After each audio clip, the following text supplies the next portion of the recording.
Hello everyone and welcome to another really wild game from the Gelfand challenge that we started yesterday. It's Praggnanandhaa versus Awonder Liang. It's a game from round 1 and it features a lot of very interesting moves as you'll see. I said in the previous video that I would cover a few more games from this one, and if you guys have any suggestions that you have a favorite of your own, use hashtag suggestion so I can spot your game in the comments, as a lot of games are being played in this event.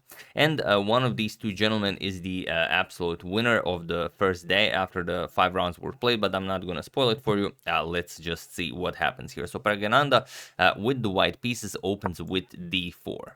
We have knight to f6 by Liang, we have c4, e6, knight to c3, and bishop to b4, going for the Nimzo-Indian defense, and now e3. So the most common way to treat this is either queen to c2 or e3. There are other moves, but these are the most popular ones. We have castles, and now bishop to d2. We have b6, preparing to fianchetto the light square bishop as well, and now knight to f3. We have bishop to b7, and now comes bishop to d3. So both players just nicely continuing development. We have d5, striking in the center, and now we have a trade here. We have captures, and rook to c1. We have a6 and now castles and bishop back to d6. Now the bishop no longer has any purpose here. We have bishop back to d6, and now the e5 square looks very nice for the knight, so knight to e5, and it's just a beautiful piece there. You never can really get rid of this knight. You can either attack it, maybe knight here, you can attack it again, but white will always just reinforce the knight with a move like f4. So here what black does is black will try to undermine the center from the flank. So here c5 attacking the center here, and f4 again. So this knight is just a monster here. There are some lines where you can kick away the knight by moving this knight and then playing f6, but those are very rare. So here knight to c6 attacking the knight once again, and now how do you improve the position here for white, because all of your pieces are kind of ideally placed? Well, again, we look at for the piece that doesn't really do all that much, and that's the dark square bishop here.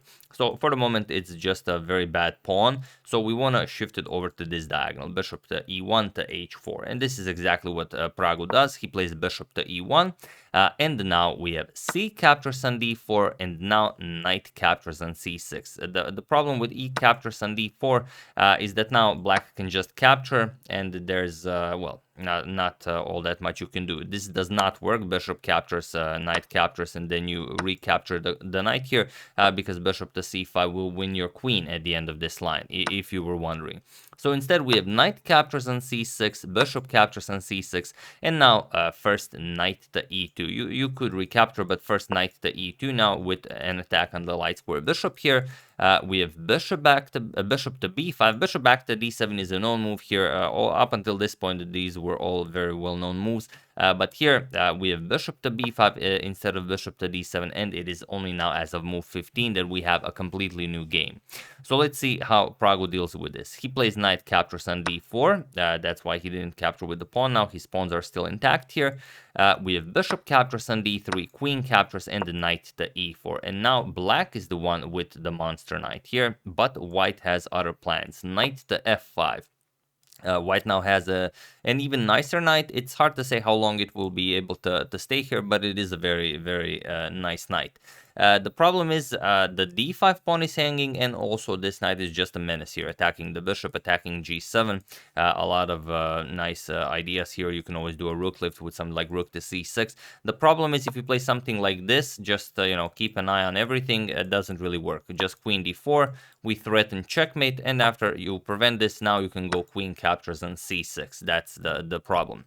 Queen captures on d5 will now win the knight here, and after this we just have two pieces for a rook, which is now winning for white here.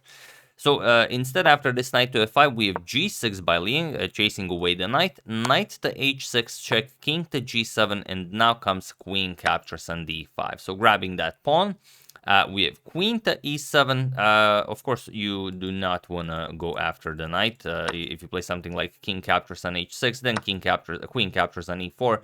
You haven't really accomplished all that much, and your king is very weirdly placed here on h6. Even if you go back, this bishop is coming to c3, so it's a very ugly position to play. So instead, after this queen captures on d5, queen to e7 was played. And now comes a very interesting moment in the game that did not occur in the game. Here, the knight is under attack, and knight back to g4 was played. But maybe white has some other move that he can play. So feel free to pause the video here, really think about the position, and tell me, or rather, don't tell me because you can't talk to me directly, but you can write in the comments what would you play here while I give you a couple of seconds.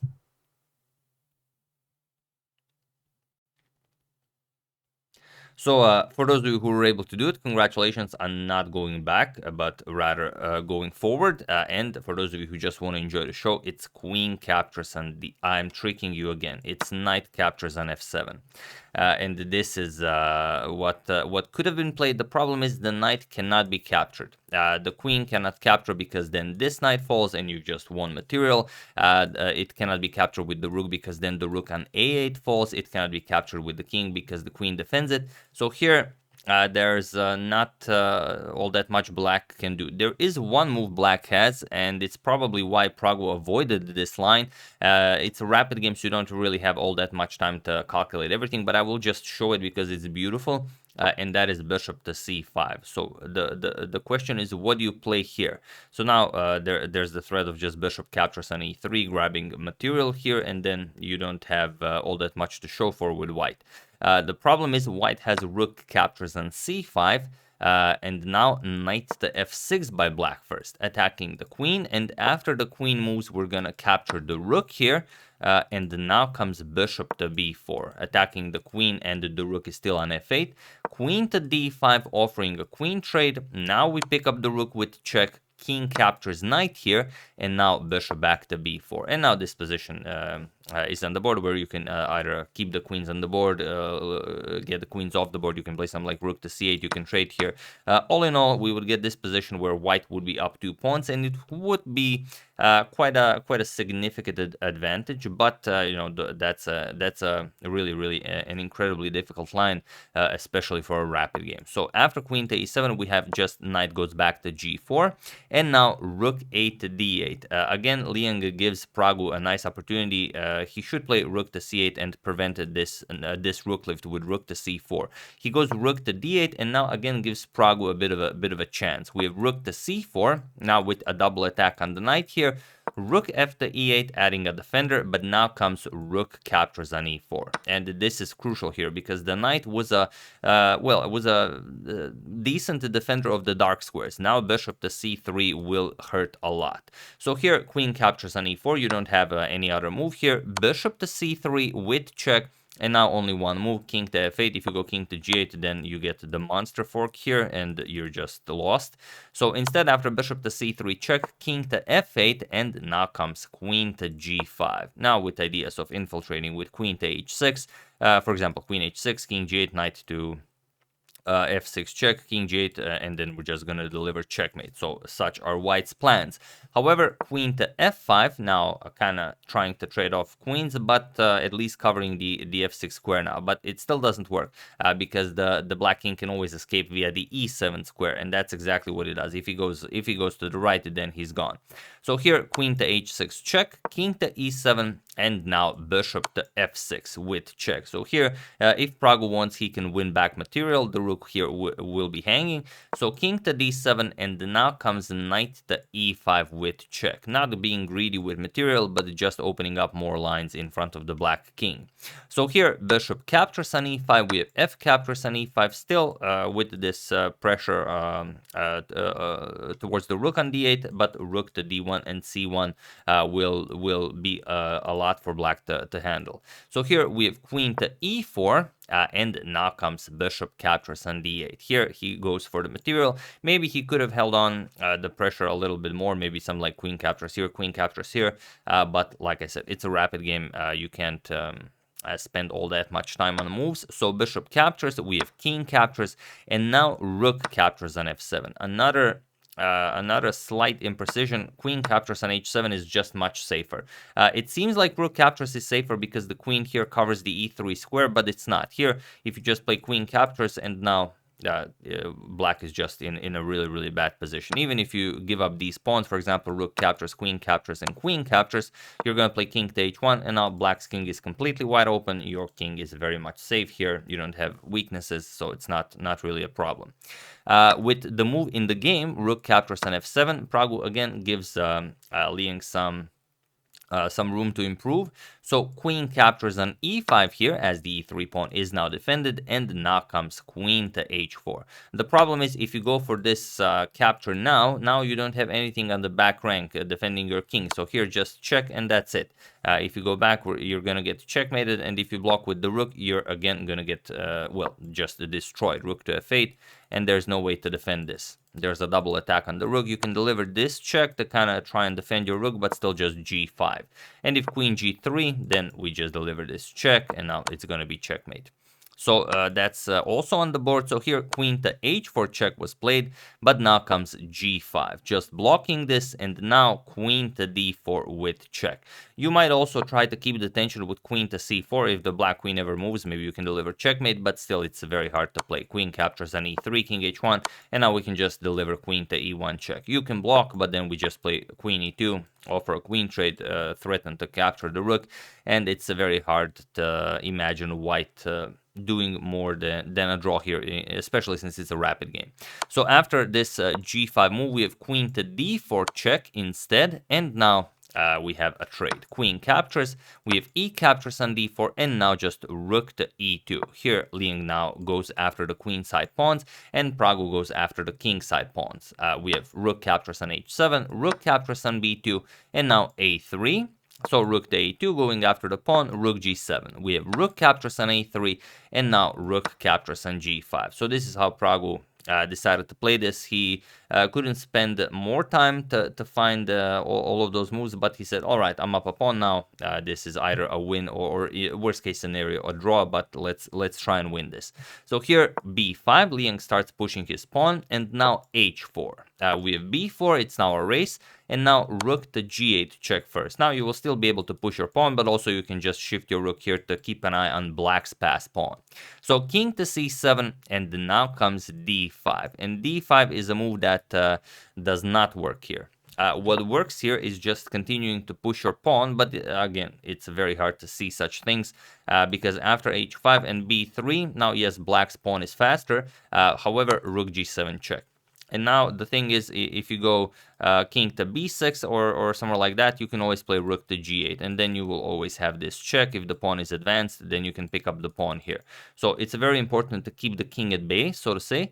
So after king to b6, you would play something like I said, rook to g8, and if king to b7, then you simply continue checking, and you don't give black the opportunity to push the pawn. King c6, or rather, even if king to c6, we can play d5 with check, just to push the king away from the b7 square, and now we can continue pushing our pawn. And this is, well, with perfect play, this would end in a draw. However, d5 was played here right away. Praggu decided to push the pawn first for some reason, but this allows black a very sneaky maneuver. Now black does not push the pawn. This was Praggu's idea. If black pushes the pawn, now we play rook to g7 with the same idea. We can always shift the rook behind the pawn, keep an eye on the b2 square. However, here Liang played rook to a5, and now all of a sudden your pawn is hanging. So what do you play here? Here Praggu defended it with rook to g5, but now rook to b5, just putting the rook behind the passed pawn. And what's even worse, black queens with check and white does not. The black king is on c7. So here there isn't much you can play. h5 was played in the game. We have b3, rook to g7 check, but now just king to d6. And now it's clear that there is no way for Praggu to get out of this one. Rook to g6 check, king d5, rook to g5, we have king to e6. It doesn't matter if you trade, still the black queen will join the game with check. So rook g6 check, king to f7. Now comes rook captures on a6, and now b2. We have rook to a7 check, king to g8. But here, yeah, even though both of them had some seconds on the clock, there really is no point in continuing this because as soon as the black king avoids the checks, he's gonna play pawn to b1, and that's just gonna be it. So, really an exciting one. And yes, for those of you who are wondering, here are the standings. And like I said, one of these two gentlemen has a perfect score after the first day. Awonder Liang won all of his 5 games, so 5 out of 5. So that's really an incredible achievement. Nodirbek Abdusatorov with 4 points out of 5. Then we have Gunay Mamachada and Vincent Keimer with 3.5. And then a series of players with 3: Praggnanandhaa, Dinar Sadokhasova, Christopher Yu, Nihal Sarin, Gukesh, and Tingjilai, and then a lot of other players with below 3 points. So it's still only the first day. Team Polgar, as you can see, is leading by 26-24. So we'll see what happens till the end of the tournament. But yeah, so far a very exciting event, and a lot of really awesome games are being played because these are young players and this is a rapid time format. So games will be quite explosive. Pragu had a great start to the game. He had many chances, but Awonder Liang is just very slippery, it would seem, and he avoided all of his ideas, and in the end, he just won an endgame, a rook's endgame being a pawn down. So that kind of tenacity really deserves a 5 out of 5 on day one. That's the game. Hope you guys enjoyed it. I would like to thank Auke Meinsma, Henrik Fola, David Kimura, Michael Sakarias, and Derek Lee for contribution to my channel. Thank you a lot. I really appreciate it. As usual, you can check 2 of my previous videos here. Thank you all for watching, and I will see you soon. Continuing with a few more games from this tournament, checking up on your wonderful suggestions and whatever else happens in the chess world. Thank you all. I will see you soon, and have an excellent rest of your day.